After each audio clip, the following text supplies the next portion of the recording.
اصحاب الاخدود.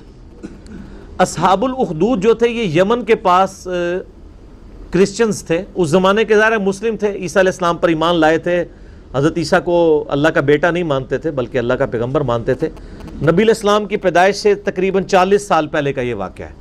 لیکن اہل عرب اس واقعے سے واقف تھے کہ ایسا واقعہ ہوا تھا کہ یمن میں ایک بادشاہ نے توحید کی دعوت قبول کرنے کی پاداش میں اہل ایمان کو بہت بڑے بڑے گڑھے کھود کر ان میں آگ جلا کے زندہ جلایا تھا. سر تکلیفوں سے تو گزرنا پڑتا ہے. جو پرسیکیوشن کرسچنز کی ہوئی ہے نا کئی سو سال تک, آپ سوچ نہیں سکتے کن تکلیف سے گزرنا پڑا ہے. اللہ پہ ایمان لانا کوئی آسان کام تو نہیں. تو یہ اصحاب الاخدود کے واقعے سے یہ لوگ واقف تھے, تو اس کا ذکر اس میں آ رہا ہے. اس کی ڈیٹیلز آپ کو صحیح مسلم میں بالکل اینڈ پہ جا کے ملیں گی. اصحاب اخدود کا پورا ایک واقعہ ہے کہ یہ بادشاہ کون تھا. صحیح مسلم شریف میں ایک بڑی ڈیٹیل حدیث ہے. میں نے 4 لیکچرز دیے تھے معجزات, کرامات, استدراج کے اوپر. مسئلہ نمبر 131 ABCD. اس میں جو ڈی پورشن تھا اس میں نے اولیاء اللہ کی 10 کرامات جو صحیح سند سے احادیث کی کتابوں میں آئی ہیں نا وہ میں نے کور کی تھی. ان میں سے ایک کرامت اصحاب اخدود والی بھی تھی جو میں نے اس میں کور کی تھی صحیح مسلم کے ریفرنس سے. صحیح مسلم شریف میں اس کا واقعہ یوں ملتا ہے کہ یمن میں ایک یعنی وہ بادشاہ تھا جو بیسیکلی ہے تو یعنی یہودی تھا. اس وجہ سے وہ عیسائیوں سے زیادہ نفرت کرتا تھا کیونکہ حضرت عیسیٰ علیہ السلام کو کرسچن جو ہے پیغمبر مانتے ہیں بلکہ اس میں غلوف کر کے خدا کا بیٹا مانتے ہیں, اور دوسری طرف یہودی کہتے ہیں کہ یہ نعوذ باللہ دجال ہے. اب ان کا آپس میں تو اکٹھ ہو ہی نہیں سکتا نا.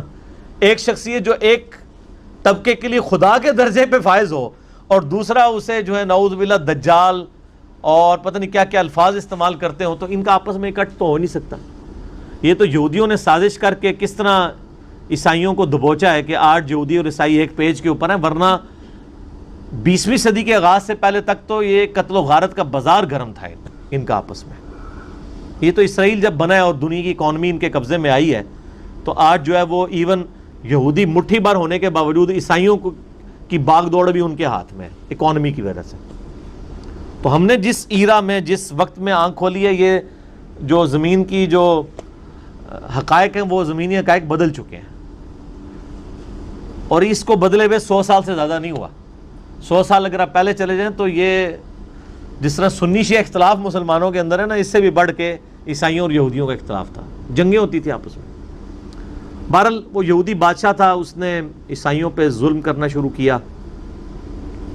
تو اس بادشاہ کے بارے میں آتا ہے کہ اس نے ایک جادوگر رکھا ہوا تھا,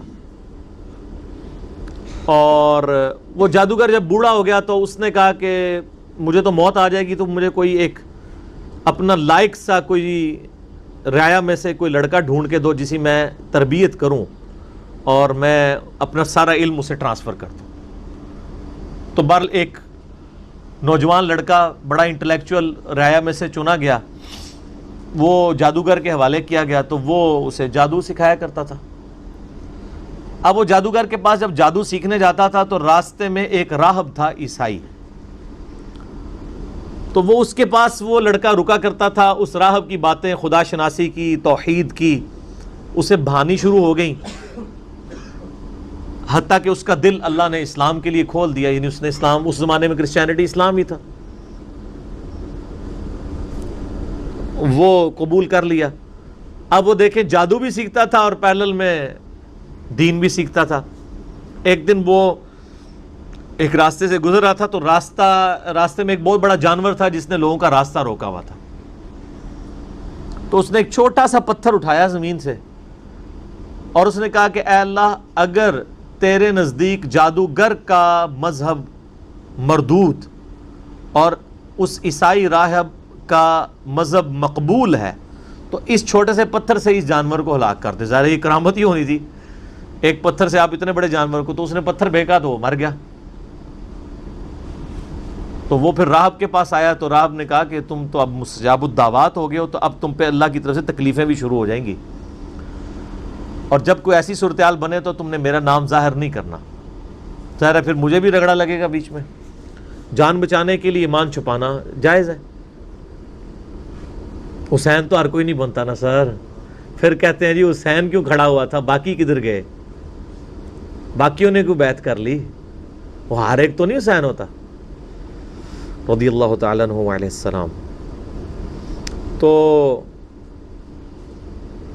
پھر وہی سلسلہ شروع ہو گیا۔ اب وہ صاحب کرامت تو ہو گیا، اب لوگ اس کے پاس آنا شروع ہو گئے۔ وہ مطلب مادرزاد کوڑی اندھے آتے تھے، وہ دعا کرتا تھا، شفا ہو جاتی تھی۔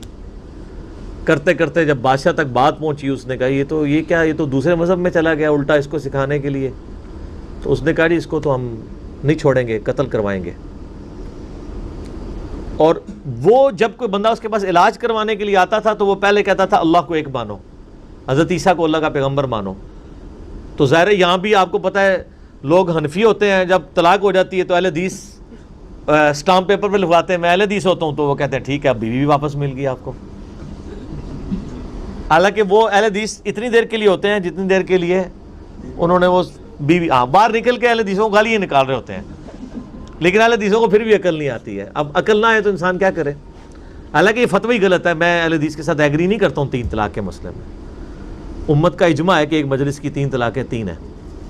بالی ایک مسئلہ لاتا ہے میں آپ کو بتا رہوں کہ آج بھی اس کی باقیات ہیں اسٹامپ پیپر لکھوانے والی۔ تو وہ بھی پہلے کہتا تھا اللہ کو مانو پھر میں تمہارا علاج کروں گا۔ تو اس طرح پھر اسلام پھیلنا شروع ہو گیا، بادشاہ کو فکر لگ گئی، تو اس نے کہا کہ بھئی اس کا علاج اب یہ ہے کہ اس کو قتل کروایا جائے۔ تو اس نے فوجی بھیجے گرفتار کر کے کہ اس کو پہاڑ سے نیچے پھینکا جائے۔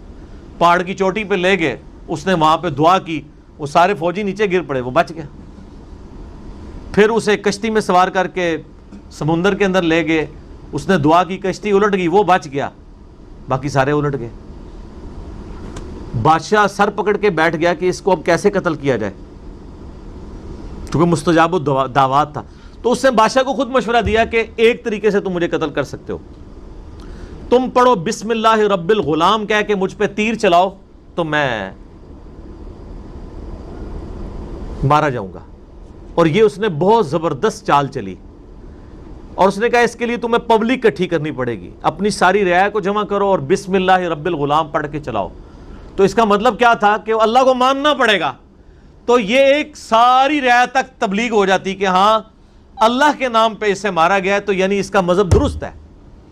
تو اس نے کہا میں نے جان تو جانی ہی جانی ہے، تو اللہ کے لیے جائے نا، اور میں مر جاؤں اور ایسا اختلافی نوٹ لکھوں کہ تبلیغ بھی ہو جائے۔ حضرت حسین ابن علی نے یہی کیا نا، 72 بندوں کے ساتھ وہ 3 براعظموں میں پھیلی ہوئی بنو امیہ کی بدماش حکومت کا سامنا تو نہیں کر سکتے تھے، لیکن انہوں نے اپنے خون سے ایک اختلافی نوٹ لکھ دیا کہ میں مر جاؤں تو آنے والی نسلیں یہ یاد رکھیں کہ سچائی کے لیے کھڑا ہونا چاہے آپ تھوڑے سے بھی ہوں، اس کی پرواہ نہیں کرنی۔ تو آج تک دیکھ لیں دنیا میں جہاں بھی سچائی کے لیے تھوڑے لوگ کھڑے ہوتے ہیں تو مثال حسین ابن علی کے لیے کی دیتے ہیں۔ مخالفین کو جو یاد رکھا گیا وہ بھی حسین کی وجہ سے یاد رکھا گیا، ورنہ ان کی کیا اوقات تھی۔ تو اس نے بھی یہی کہا کہ رائے اکٹھی کرو پبلکلی، بسم اللہ رب الغلام پڑھ کے چلاؤ تیر تو مارا جاؤں گا۔ بادشاہ نے یہی کیا۔ تو جب وہ بسم اللہ رب الغلام پڑھ کے وہ چلائی گئی، اللہ کے نام سے شروع، اور جو اس غلام کا رب ہے، یعنی وہ سب اللہ کے ہی بندے ہیں، غلام ہیں، تو وہ تو مارا گیا، لیکن ساری رعایا نے کلمہ پڑھ لیا، ان کا اس کا مذہب حق ہے، وہ سارے مسلمان ہو گئے۔ وہ ایک کو کیا مارنا تھا، ساری رعایا ہاتھ سے چلی گئی۔ پھر اس نے بڑے بڑے گڑھے کھدوائے، اس میں آگ جلوائی، اور اہل ایمان کو آفر رکھی کہ یا تو ایمان چھوڑے یا آگ میں جلائے جاؤ گے۔ ہائے ہائے ہائے، بخاری مسلم کی حدیث ہے، اس شخص نے ایمان کی حلاوت چکھ لی جس میں 3 نشانیاں ہوں۔ نمبر 1، اللہ اور اس کا رسول عز و جل و صلی اللہ علیہ وآلہ وسلم اسے پوری دنیا میں سب سے بڑھ کر محبوب ہوں۔ نمبر 2، اس کی دوستی اور دشمنی کا معیار اللہ کی ذات ہو۔ اور نمبر 3، کفر کی طرف لوٹایا جانا اس کے لیے اتنا ہی ناپسندیدہ ہو جائے جتنا زندہ آگ میں جلایا جانا، وہ جلنے کے لیے تیار ہو جائے، ایمان نہ چھوڑے۔ ایمان کی مٹھاس اس بندے نے چکھی ہے۔ لوگ ایمان نہیں چھوڑ رہے، زندہ آگ میں جلائے جا رہے ہیں۔ صحیح مسلم کے الفاظ ہیں کہ ایک عورت تھی، اس کا دودھ پیتا بچہ تھا، دودھ پیتا بچہ تو بولتا بھی نہیں ہے، جب اسے آگ میں پھینکنے لگے نا تو اس کے دل میں ایک لمحے کے لیے خیال آیا کہ میں جان اپنے بچے کی وجہ سے نا جان بچانے کے لیے میں دین چھوڑ دوں. تو وہ دودھ پیتا بچہ بول اٹھا کہ ماں تو حق پہ ہے. اللہ اکبر کبیرہ. یعنی یہ کرامت تھی. تو پھر ان ماں بیٹا کو بھی جلا دیا. وہ تو خیر دنیا میں جلے نا تو سیدھے جا کے جنت میں لینڈ کیا. تو یہ پوری حدیث صحیح مسلم میں اصحاب الاخدود کے بارے میں ہے. آپ دیکھیں کہ اصحاب الاخدود کو نبی علیہ السلام کی پیدائش کے وقت شہید ہوئے ہوئے 40 سال ہو چکے, پھر اس کے بعد بھی 40 سال, یعنی 100 سال بعد قرآن نازل ہو رہا ہے آلموسٹ. اور اللہ اپنے بندوں کو نہیں بھولا اور اس کے اندر ذکر کیا ان کا. اور اس میں اللہ تعالیٰ بتا رہا ہے پھر ہم ان سے بدلہ لیں گے جنہوں نے اہل ایمان کے ساتھ یہ کچھ کیا. دنیا میں ٹھیک ہے کھلی چھٹی ہے, لیکن آخرت میں پکڑے جائیں گے. وَالسَّمَاءِ ذَاتِ الْبُرُوجِ, قسم ہے آسمان کی جو برجوں والا ہے. وَالْيَوْمِ الْمَوْعُودِ, اور اس دن کی جو وعدے کا دن ہے یعنی قیامت کا دن. وَشَاهِدٍ وَمَشْهُودٍ, اور حاضر ہونے والے دن کی اور اس کی جس کے پاس حاضر ہوں گے, یعنی قیامت کے دن کی اور قیامت کے دن کا مالک, مالک یوم الدین, سب کی قسم. قُتِلَ أَصْحَابُ الْأُخْدُودِ, مارے گئے کھائی کھودنے والے. حالانکہ مارے کون گئے تھے؟ جو کھائی میں پھینکے گئے تھے. اللہ نے کہا وہ نہیں مرے, وہ تو زندہ ہیں. شہید تو مرتا نہیں ہے نا. وَلَا تَقُولُوا لِمَنْ يُقْتَلُ فِي سَبِيلِ اللَّهِ أَمْوَاتٍ, مت کہا کرو مردہ جو اللہ کی راہ میں مارے جائیں, وہ تو اللہ کے حضور زندہ ہے. اللہ فرمایا مارے گئے اصحاب الاخدود جنہوں نے وہ گڑھے کھودے تھے. النار ذات الوقود, جبکہ وہ آگ بڑے ایندھن والی تھی. اذ ہم علیہا قعود, جب وہ اس کے کنارے پر بیٹھے ہوئے, یعنی یہ منظر دیکھ رہے تھے اہل ایمان کو آگ میں جلایا جا رہا ہے اور وہ انجوائے کر رہے ہیں. وَلِعَوْذُ بِاللَّهِ. وَهُمْ عَلَى مَا يَفْعَلُونَ بِالْمُؤْمِنِينَ شُهُودٌ, اور جو کچھ اہل ایمان کے ساتھ سلوک کر رہے تھے وہ وہاں پہ بیٹھ کے اس پر گواہ تھے. ظاہر ہے آپ اگر یہ رومنس کی بھی آپ ہسٹری دیکھیں, یہ لوگ بھی یعنی بھوکے شیروں کو زندہ انسانوں پہ چھوڑ دیتے تھے.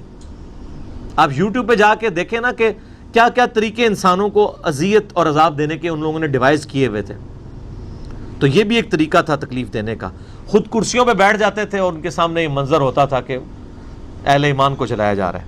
وَمَا نَقَمُوا مِنْهُمْ إِلَّا أَن يُؤْمِنُوا بِاللَّهِ الْعَزِيزِ الْحَمِيدِ, اور انہوں نے تو نہیں پسند کیا, ناپسند کیا مگر اس بات کو کہ مسلمانوں نے ایمان لے کر آئے مسلمان اللہ پر جو غالب ہے اور اپنی ذات میں خود ستودہ صفات ہے. اس مقدس جرم کی پاداش میں انہوں نے زندہ انسانوں کو جلا دیا کہ وہ اللہ پر ایمان لے کر آئے.